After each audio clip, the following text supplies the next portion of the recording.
Hi, my name is Paul Knoll and I'm the president of MCL. And today I want to talk to you a little bit about 80/20. So we've all heard of the 80/20 rule, right? In the world of business, often that's 80% of our revenue comes from 20% of our customers, or maybe 80% of our revenue comes from 20% of our part numbers.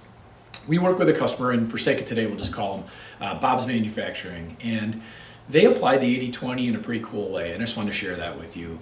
What they decided to do years ago is they looked at the other side of the 80/20, so the high volume or the high count of parts that really weren't generating very much revenue or profit for them, and they said, hey, maybe we'll discontinue these.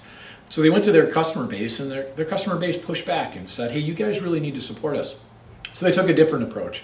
They went out to their supplier network and said, hey, we're not going to build these inside anymore. Maybe you can help us with these. So their supplier base quoted building all those parts for them.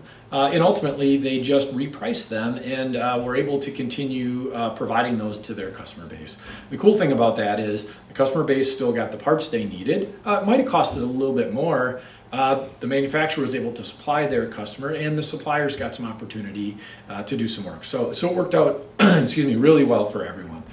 And what I would encourage you to think about is the work that was retained, the work that Bob's Manufacturing retained, became even more efficient because they could focus on the highest count or the lowest count of parts, the highest value parts that ran through their manufacturing facility.